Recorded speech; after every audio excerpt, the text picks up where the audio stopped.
ఓం నమో భగవతే వాసుదేవాయ. ఆత్మబంధువులందరికీ నమస్కారం. 310వ నామం శిష్టేష్ట. శిష్టేష్ట అంటే శిష్టులకు ఇష్టుడైన వాడు. శిష్టులంటే సాధువులు, పరమాత్మ యొక్క భక్తులు. సాధువులకి ఇష్టమైన వాడు గనక ఆయన్ని శిష్టేష్ట అన్నారని చెప్పారు. శిష్టులైన జ్ఞానులకు మళ్ళీ ఆయన ప్రియమైన వాడు. అంటే జ్ఞానులు, సాధువులు ఊర్ధ్వగమనములో ఉండి భగవంతుని స్మరించే వాళ్ళందరికీ భగవంతుడు ఇష్టమైన వాడే కదా. అందుకని వాళ్ళందరి చేత పూజింపబడుతున్నాడు కనుక, ఆరాధింపబడుతున్నాడు గనక, స్మరించబడుతున్నాడు గనక శిష్టేష్ఠుడు అన్నారని శంకరుల వారి వ్యాఖ్య. మరి నేను జ్ఞానులకి ఇష్టమే అంటే ఇప్పుడు దాకా సాధువులకు ఇష్టమైన వాడు అని చెప్పారు, జ్ఞానులకి ప్రియమైన వాడు అని చెప్పారు. ఇక్కడ పరమాత్మ భగవద్గీతలో ఏం చెప్పాడు? నాకు జ్ఞానులంటే ఇష్టం అని చెప్పాడు. ఎప్పుడైనా అంతే కదా, ఒకరి మరి ఎక్కువగా అలాగే ఉంటుంది. అంటే ఒకరి వందు ఒకరికి ప్రీతి సహజంగా కలుగుతుంది. ఒకళ్ళని మరి గౌరవిస్తే వాళ్ళు తిరిగి మళ్ళీ గౌరవిస్తారు. ఒకళ్ళని మనం చులకనగా చూసామనుకో, వాళ్ళు కూడా చులకగానే చూస్తారు. మరి అలా మామూలుగా సహజంగానే లౌకికంగా అంతే కదా. మరి భగవంతుడికి బిడ్డలందరూ ఇష్టమైన వాళ్ళే, సృష్టిలో ఉన్న వాళ్ళందరూ తన బిడ్డలే గనక ఆయనకి ఇష్టమే. అయినా ఇప్పుడు మన బిడ్డలు ఒకళ్ళు చెప్పిన మాటని మంచిగా ఉంటే వాళ్ళ యందు సంపూర్ణమైనటువంటి విశ్వాసము, ప్రేమ, నమ్మకము ఉంటుంది. ఒక బిడ్డ దారి తప్పి ఉన్నప్పుడు వాళ్ళ మీద మరి ఎలా ఉంటుందంటే భయం ఉంటుంది. వీడు ఎప్పటికీ దారిలోకి వస్తాడు, దారిలోకి ఎలా తీసుకురావాలి అని సామధాన భేద దండోపాయాలు మరి ఉపయోగించి వాళ్ళని, బిడ్డల్ని మంచి మార్గంలోకి తీసుకొచ్చి ఆనందించాలని తపన పడతారు. అదృష్టం బాగుండి వాళ్ళు మార్గం మారి మంచి దారిలో పడితే తల్లిదండ్రుల కంటే ఆనందించే వాళ్ళు ఎవ్వరూ ఉండరు. అమ్మ, నా బిడ్డ ఇవాళకి సక్రమమైన మార్గంలోకి వచ్చాడు, ఇంకా నాకు నిశ్చింత, ఇంకా వెళ్ళిపోయినా హాయి. ఎందుకంటే బిడ్డలు సవ్యంగా లేకపోతే అయ్యో వాళ్ళకి ఆధారం మనమే కదా అనిపిస్తుంది. వాళ్ళు చక్కగా వాళ్ళ కర్తవ్యాన్ని వాళ్ళు నిర్వర్తించుకుంటూ హాయిగా సామర్థ్యం కలిగి చక్కగా ఉన్నారనుకోండి, ఇహ నిశ్చింతగా ఉంటుంది. అప్పుడు వానప్రస్థాన్ని, బ్రతికి ఉన్నంతకాలం వానప్రస్థాన్ని ఆచరించవచ్చు, తర్వాత భగవంతుని పొందవచ్చు. అట్లాగే భగవంతుడు కూడా ఈ సృష్టిలో ఉన్నటువంటి బిడ్డలందరూ తన మాట విని ఉత్తమ స్థితిలో ఉండాలని కోరుకుంటాడు పరమాత్మ. అలా మరి అట్లా ఉండేవాళ్ళు ఇష్టమే.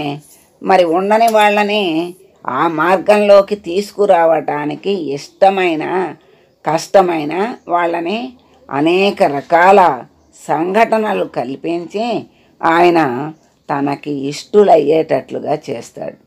అది శిష్టేష్ట అనే అర్థం వస్తుంది. మరి భగవద్గీతలో కృష్ణ పరమాత్మ నాకు జ్ఞానులంటే ఇష్టము అన్నాడు. అది ఇంకా సహజము. కానీ వాళ్ళని శిష్టుల్ని అంటే బిడ్డలందరినీ తన వైపుకు తిప్పుకోవటము కోసం చేసేటువంటి ప్రయత్నం విశేషం. భక్తులైనటువంటి మార్కండేయుడు మొదలైనటువంటి వాళ్ళ చేత ఉత్తమ పురుషార్థంగా కోరబడినటువంటి భగవంతుడు శిష్టేష్ఠుడు అని పరాశరుల వారి భావన. అలా మార్కండేయుడు అర్ధ ఆయుష్ కూడా కాదు, చాలా చిన్న వయసు ఆయుష్ ఇచ్చారు, 16 సంవత్సరాలే ఇచ్చారు భగవంతుడు. అలాంటప్పుడు తల్లిదండ్రులు పరమాత్మని ఆశ్రయించమని చెప్తే వెళ్ళి ఆ శివలింగాన్ని ఆశ్రయించి వదలకుండా ఆయన్నే మరి ఆరాధిస్తుంటే వచ్చిన యముడు కూడా ఏమీ చేయలేకపోయాడు. అలా భక్తులైనటువంటి మార్కండేయుడు మొదలైన వాళ్ళ చేత ఉత్తమ పురుషార్థంగా కోరబడ్డాడు భగవంతుడు. ఉత్తమ పురుషార్థం ఏమిటి అంటే, పురుషార్థాల్లో 4 పురుషార్థాలు మరి ధర్మము, అర్థము, కామము, మోక్షము. ఉత్తమ పురుషార్థం ఏది అంటే మోక్షమే ఉత్తమ పురుషార్థం. అది మరి ఒక కోరికతో భగవంతుణ్ణి ఆశ్రయించిన ధ్రువుడు కానీ మార్కండేయుడు కానీ మరి వీళ్ళందరూ కోరికతో ఆశ్రయించిన భగవంతుని సాక్షాత్కారం జరిగేసరికి, దర్శనం ఇచ్చేసరికి వాళ్ళ కోరికను మర్చిపోయి నీ దర్శనము నీలో మాకు కలిసిపోవడం తప్పితే, మోక్షం తప్పితే మాకు ఇంకేం కావాలి అని అడిగినటువంటి వాళ్ళు. అందుకని ఉత్తమ పురుషార్థాన్ని కోరుకున్నారు గనక మరి భగవంతుడు వాళ్ళని అనుగ్రహించి చక్కగా శిష్టేష్ఠుడయ్యాడు అని పరాశరుల వారు చెప్పారు. ప్రళయకాలంలో కూడా మిగిలిన ఏమీ మిగలేదు. ఎవరు మిగిలారు అంటే లక్ష్మీనారాయణులే మిగిలారు. ప్రళయకాలంలో కూడా లక్ష్మీదేవితో పాటుగా ఉన్నటువంటి స్వామి గనక శిష్టేష్ఠుడని సత్యసంధుల వారి వ్యాఖ్య. మరి ఈ ముగ్గురి వ్యాఖ్యల్ని మనం తెలుసుకున్నాం చక్కగా. మరి భక్తులు స్వామిని ఓం శిష్టేష్టాయ నమః అని ప్రార్థిస్తూ ఉన్నారు. తర్వాత ఇంకొక అర్థం ఈకే గారు చెప్పిన అర్థం కూడా మనం తెలుసుకుందాం. విశిష్టులైనటువంటి శిష్టేష్ట అంటే విశిష్టులైనటువంటి వారు అంటే మన దృష్టిలో సద్గుణాలు కలిగిన వాళ్ళు, సత్కర్మలు చేసేవాళ్ళు, సద్ధర్మాల్ని ఆచరించేవాళ్ళు అని మనం అది అర్థము. గొప్ప స్థితిలో ఉన్నవాళ్ళు మొత్తం మీద ఏంటంటే ఇటువంటి వాళ్ళందరూ ఉత్తమ స్థితిలో ఉన్నటువంటి వాళ్ళే. అటువంటి వాళ్ళ సాన్నిధ్యంలో మనం ఉన్నామనుకోండి, మనం ఉండటం వల్ల మనలో ఒక అలజడి బయలుదేరుతుంది. ఏమి బయలుదేరుతుంది? అమ్మో వాళ్ళు అలా పూజలు చేస్తున్నారు, అలా ఎన్నో చేస్తున్నారు, భగవంతుని సేవలు చేస్తున్నారు, భగవంతుని దగ్గర కాలం గడుపుతున్నారు, అయ్యో మనం చేయలేకపోతున్నామే అని మనకి ఆవేదన, ఆలోచన, అలజడి బయలుదేరుతుంది.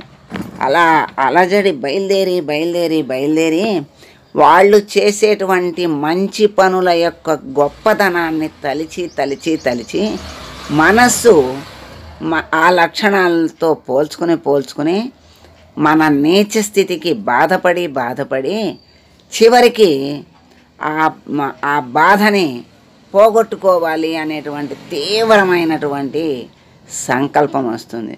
ఆ బాధ నీచ స్థితి నుండి ఉచ్చస్థితికి రావాలి, మనం ఎందుకు రాలేము అనే భావం కలగజేస్తాడు భగవంతుడు. మనస్సు అప్రయత్నంగా ఏమవుతుంది? వాళ్ళ యొక్క మంచి లక్షణాల యందు మనసు మళ్ళుతుంది.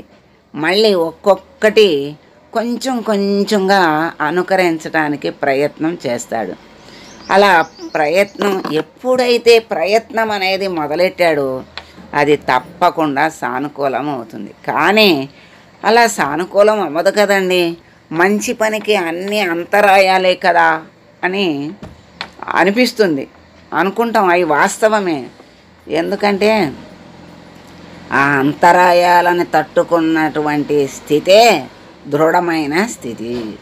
బెసికిపోతాడా ఉంటాడా అని. మరి చదువుకున్న వాడికి పరీక్షలు ఎందుకు అంటే పరీక్షలో నెగ్గుతాడా లేదా, చదువుకున్నది ఉన్నదా లేదా వాడి బుర్రలో. అలా మరి పరీక్షలో నెగ్గితేనే కదా తర్వాత తరగతికి వాళ్ళు పంపించేది. అలాగే ఈ ఇవి కూడా ఆధ్యాత్మికంగా అంతరాయాలన్నీ పరీక్షలు లాంటివి. ఈ పరీక్షల్లో నెగ్గినవాడు పరమాత్మకి దగ్గర అవుతూ ఉంటాడు. ఆ దగ్గర అవ్వడమే వాడి యొక్క భాగ్యం. అట్లా ఆ మంచి లక్షణాలని ఒక్కొక్కటి స్వీకరిస్తూ అనుకరిస్తూ ఆ అశాంతిని పోగొట్టుకుని కొంచెం కొంచెం మనశ్శాంతి, ఎప్పుడైతే ఒక మంచి పని మనం చేస్తామో ఆ పని యొక్క ఫలితం ఏమిటి అంటే ముందు ప్రశాంతత, మనస్సుకి హాయిగా ఉంటుంది, ఆనందంగా ఉంటుంది.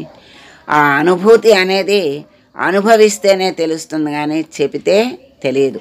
ఆఖరికి పంచదార తినని వాడికి, లేకపోతే ఒక విధమైన కొత్త రకం స్వీటు తినని వాడికి ఎన్ని విధాలుగా చెప్పినా లౌకికమైనటువంటి ఆ రుచైనా ఎలా అర్థం కాదు, అదే అర్థం కాదు. ఆధ్యాత్మికమైనది ఎలా అర్థమవుతుంది? ఇది ఇంకా కష్టం. అలా మరి ఆ రుచిని మరిగినవాడు ఇంకా ఇంకా కావాలని భగవంతుడికి దగ్గరవుతున్న కొద్దీ ఆనందము, మనశ్శాంతి కలుగుతుంది. దుఃఖము మరి అశాంతి దూరం అవుతుంది. మంచి పని చేసేవాడి మనస్సు ఎప్పుడూ ప్రశాంతంగానే ఉంటుంది, అలజడి ఉండదు. అలా ఆ మార్పు ఆ మనిషిని ఇంకా ఇంకా ముందుకు తీసుకెళ్తుంది. అలా ఒక్కొక్కటి అప్రయత్నంగా చెడ్డ లక్షణాలన్నీ నశించిపోయి ఎంత నీచ స్థితిలో ఉన్నవాడినైనా ఉత్తమ స్థితికి తీసుకురాగలిగేటువంటి సామర్థ్యం పరమాత్మకి ఉంది. అలా బయట పడవేస్తాడు స్వామి. అట్లా అట్లా పడేసి వాళ్ళ యొక్క మన్ననలు అంటే వాళ్ళంటే ఇష్టపడతాడు. వాళ్ళకి ఆయనంటే ఇష్టమైన కొద్దీ ఆయనకి వాళ్ళంటే ఇష్టం పెరుగుతూ ఉంటుంది. అందుకని ఆయన్ని శిష్టేష్ట అన్నారు. మరి అనాది కాలం నుండి కూడా ఇటువంటి విశిష్టులైనటువంటి వాళ్ళు మానవుల్లో పుడుతూనే ఉన్నారు. మానవుల్లో విశిష్టులు అంటే గొప్పవాళ్ళు శ్రీరాముడు, శ్రీకృష్ణుడు, కపిలుడు, జనకుడు మొదలైనటువంటి వాళ్ళందరూ కూడా ఇటువంటి విశిష్ట పురుషులే. నవీన కాలంలో సైతం శ్రీరామకృష్ణ పరమహంస, మరి సాయిబాబా, రమణ మహర్షి, అరవిందులు, మరి మాస్టర్ సివివి మొదలైనటువంటి మహానుభావులు సైతం విశిష్ట జనులే. కేవలం వీళ్ళ యొక్క సాన్నిధ్యమే వేలాది జనులకు భూగోళం అంతటా కూడా ప్రభావితం చేయటం అనేది వాళ్ళకి ఆ శక్తిని ఉంది, వాళ్ళకి చేస్తారు. ఆ శక్తిని భగవంతుడు వాళ్ళకి ఇచ్చి ఎంతోమందిని ఉద్ధరింప చేస్తూ ఉంటాడు. సన్మార్గంలోకి తిప్పి పుణ్యజనులుగా మార్చటంలో సందేహం లేదు. వీటన్నిటికీ కారణం వాళ్ళల్లో ఉన్నటువంటి సామర్థ్యం, పరమాత్మ యొక్క శక్తి. ఇట్లా విశిష్ట జనుల యందు మనకు గల ఇష్టం వల్లనే మనం నారాయణునికి దగ్గర అవుతున్నాం కనుక ఈ ఇష్టం అనేది కూడా ఆ నారాయణుని చేత కల్పింపబడుతోంది అని మనకి ఈ శిష్టేష్ట నామం ద్వారా తెలియజేశారు. అటువంటి శిష్టేష్టుడైన స్వామిని మనం ప్రార్థిస్తూ, స్వామి నీకు ఇష్టమైన రీతిలో మమ్మల్ని మలచి మార్చి మమ్మల్ని మీ దరికి చేర్చుకునే అనుగ్రహాన్ని మాకు ప్రసాదించు స్వామి అని వేడుకుంటూ మంగళం పాడదాం. మంగళం కౌసలేంద్రాయ మహనీయ గుణాత్మనే సర్వలోక శరణ్యాయ సాధురూపాయ మంగళం.